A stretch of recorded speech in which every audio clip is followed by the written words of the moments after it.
Consider going swimming in the sea. You're splashing around, minding your own business, when all of a sudden, a boat-sized shark fin emerges from the water and swims directly in your direction. If you survived, that would most likely be the last time you set foot in the ocean. Let's see what could have happened if the world's biggest shark would still have existed. Also, don't forget to hit like, subscribe to our channel, and ring the bell icon so you don't miss any of the latest updates. Thankfully, the Megalodon went extinct about 3.6 million years ago, for you and for the rest of us. But why did this enormous apex predator disappear? And is there a chance it could still be hiding in the ocean's depths? Around 23 million years ago, the Megalodon, or Carcharocles megalodon, made its first appearance in the oceans of the planet Earth. The largest shark to ever live they were. Megalodons ranged in size, but research indicates that a typical female meg could be 45 to 59 feet long. Because scientists must extrapolate the size based on teeth and jaw fragments discovered in the fossil record, this range varies so widely. A complete megalodon skeleton has not yet been discovered. However, it is evident from the few remains we do have that these creatures were enormous.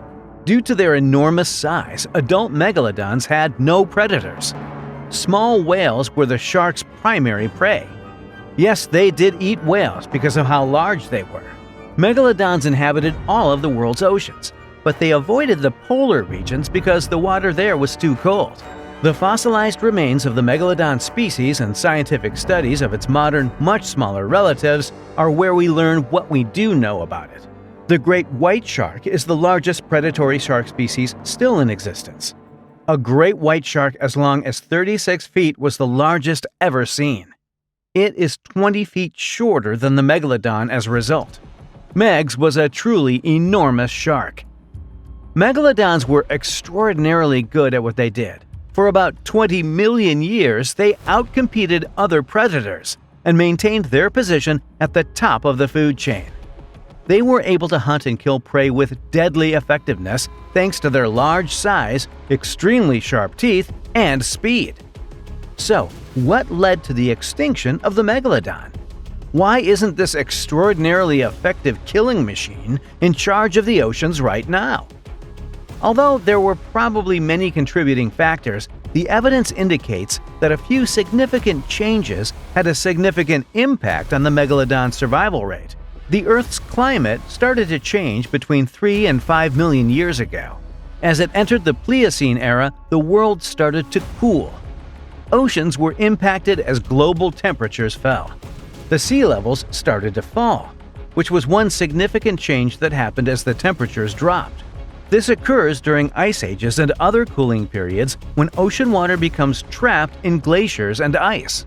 The oceans lose water and it is transformed into its solid state.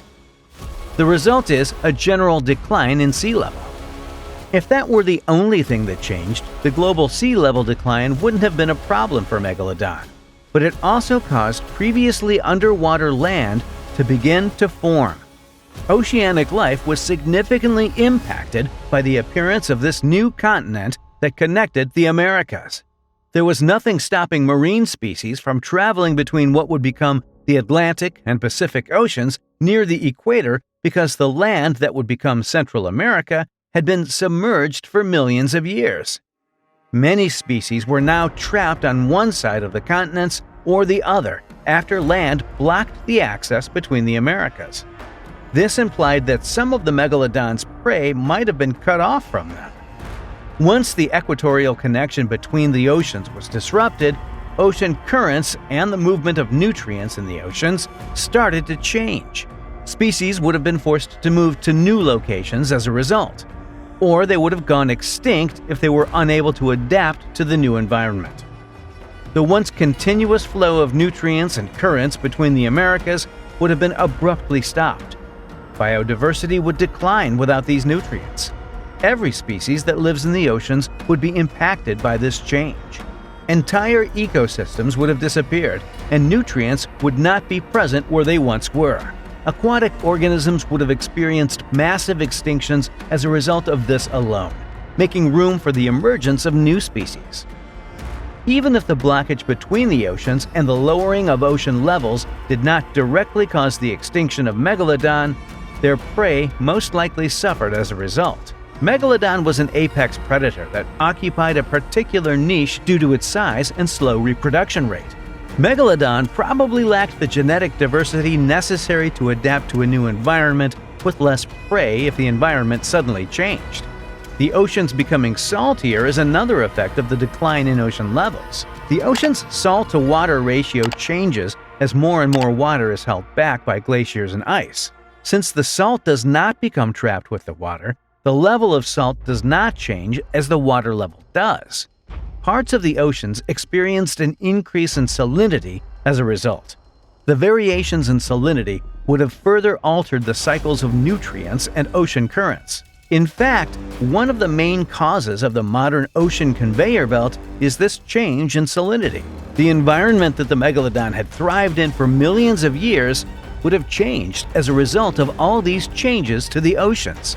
Large, specialized predators have a very difficult time adjusting to environmental changes. Consider what is currently happening to polar bears in the Arctic. Although they are highly specialized for the environment they have evolved in, if the ice melts further and the temperature rises, they will become extinct. Simply put, the polar bear species lacks sufficient genetic diversity to thrive in a warmer climate. Marine diversity initially declined as the environment changed during the Pliocene before natural selection led to the evolution and flourishing of new species. Unfortunately, the Megalodon lacked the tens of thousands of years that this would have required. Less biodiversity means all predators in the ocean would have to compete for the same types of prey and animals to eat. Megalodon would have to compete for a new food source or starve to death because the prey that it once fed on would have decreased. The oceans were teeming with large marine animals before the Pliocene environmental change. Many of these creatures consumed krill or tiny fish, much like modern-day baleen whales. This indicated that the Megalodon had no shortage of prey to hunt.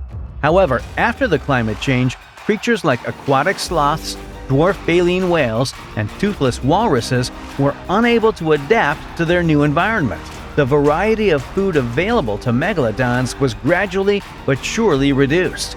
The real issue for megalodons started at this point. Climate change most likely played a role in the extinction of the species, but researchers now think there was one particular factor that put the megalodon's death at the hands of another. Megalodon went extinct around the same time that the great white shark, a new apex predator, had just begun to emerge. The appearance of the great white shark, or Carcharodon carcharias, coincided with the extinction of the megalodon species.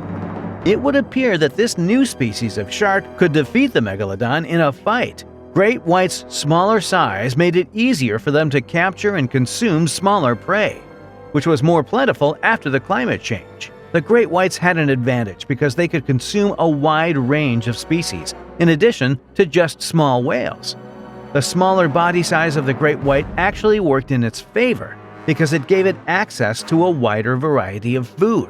Due to its large body, the megalodon needed to remain in waters that were relatively warm in order to maintain its body temperature. Sharks are ectotherms, which means that they do not control their body temperature internally, but rather depend on external factors to do so, such as sunlight and muscle movement.